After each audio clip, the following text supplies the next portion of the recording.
Well, we'll start with a bit of a story. What did you get up to at the weekend? Well, here we thought about time for a new family car. I thought I've got a bit of cash to spend, I want something a bit flashy, so off we went straight down to the next town where there's a nice little Ferrari dealership, and there was smitten as soon as I went in. Nice and flashy and shiny. I thought that's what we want.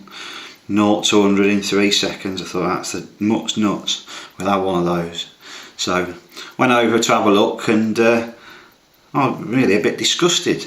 I thought I got there, I thought no room for the kids. Can't get the kids in the back.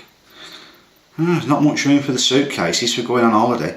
And then, to top it off, a bloody sales rep came over and quite distinctly pointed out that on the back bumper there are nowhere to fit your towing eye to take your caravan or your trailer to the tip. I thought, this isn't no good. I said, well, I want one of these, I want one, but I want one, you know, one with a big bit on the back, you know, I can put all my suitcases in, and can't you squeeze a couple of, you know, squeeze some little seats in the back for the children? And he was quite rude to me. He said, mate, he says, you're in the wrong showroom. He says, you need to pull yourself together. He said, get realistic. He said, what you just need a normal estate car or a people carrier. Or if you're going to take a load of stuff to the tip or do a lot of caravanning, maybe you want a 4x4 or a Land Rover. He said, I'll tell you what, just go out the door, go down there, and there's a nice Land Rover dealership, and just past that, there's a second-hand car garage. They've got some really nice motors on the front of there. Just what you want. Plenty of room in the back, towing eyes on there. Super. Smashing. Off you pop. So, there I wasn't really best happy. In fact, I was quite grumpy about it. I thought, I know what I want. It's just him and they don't supply it. I know what I want. So there, I was quite indignant. So, I guess you're thinking, what the bloody hell is he rabbiting on about now? Well, what I'm saying is, and as I've said before on many occasions, a regulator isn't a be-all, end-all, solve-all. It is simply an opening and closing valve, but it can have a magical effect on a pre-charged air rifle in the fact that it can meter out the energy contained in the main air reservoir pocket more efficiently to give more shots, and it can stabilise the feet per second that you get at the muzzle. But it's not everything. You can't have one and the other. You can't have your cake and eat it. So one of the things you see regularly on airgun forums, if you go in and type in regulators, is people on there going on about the number of shots they've got. That's great if you want a great number of shots.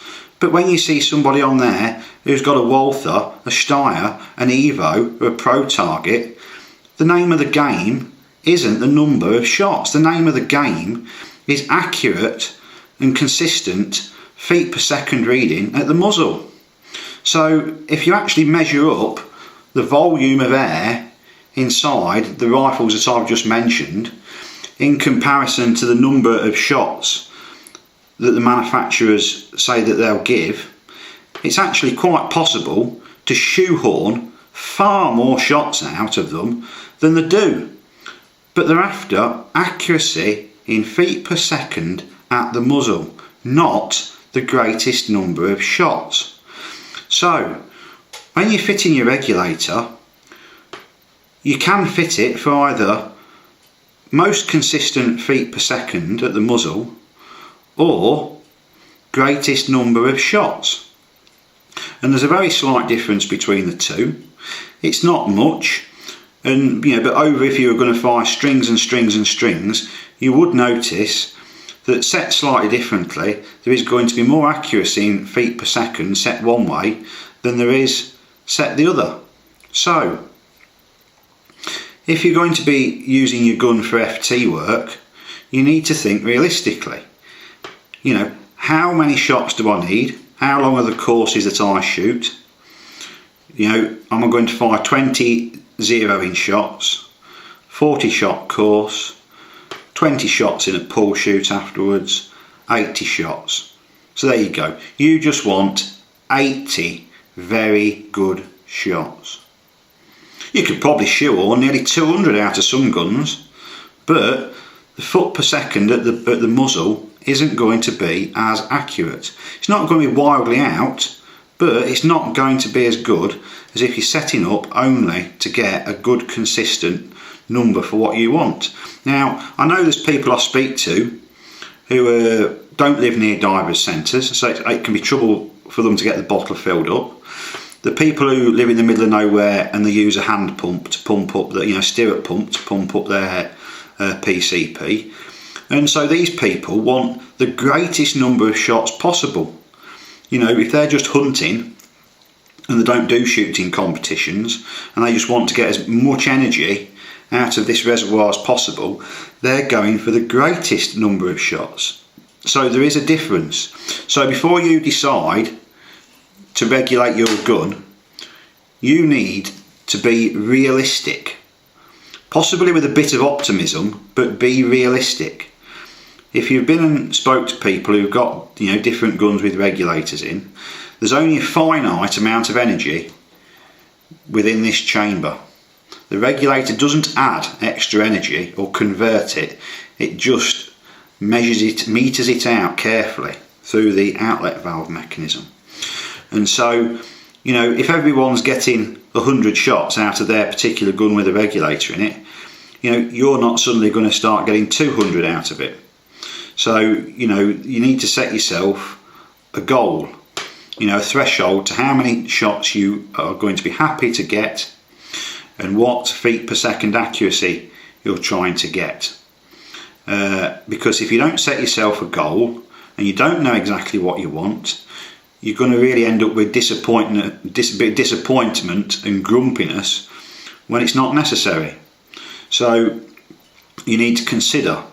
So if you're going for the greatest number of shots, then the regulator will end up at a lower pressure and the transfer port will end up enlarged. If you're going for more consistency in feet per second and a smaller number of shots, then the regulator will be better at a higher pressure and the transfer port will probably end up around still maintain the same size. So there is a little bit of a difference, not much, but with the extra tuning that you can do at this end, then you can accomplish either a large number of shots or greater consistency. Most people go for the average. The average is the regulator's set between, say, 85 and 115 bar. It's normally the 100 bar mark, isn't it? But that's the sort of area. 85 bar output to 115 bar output is the average, and that gives you, a bit of best of both. If you're going for the greatest number of shots, you might get the regulator down at the absolute lowest ever, which I've heard of, is about 52 bar. Where if you're going to be just going for FT shooting, and you know that there's 200 shots worth of air in this reservoir, if you set the gun at 52 bar, there's 200 shots worth, and then you've calculated that you can get your 80 if the regulator's set up at 120, 125 bar, then for better shot-to-shot consistency at the muzzle, you want to set the regulator up at 115, 125 bar. So please, before you set about setting the regulator up and everything else, you do need to consider what is your goal. I.e., I'm going to be very happy with 80 shots and I'm going to try and achieve 10 feet per second difference on the whole 80 shot string. Or you might think, well, I need to get as many as possible, I'm going to lower it down gradually, open the transfer port up, adjust the springs, and I know that at the most I've calculated I can get 145 shots. So you need to set yourself a goal and then look at how you're going to accomplish that goal.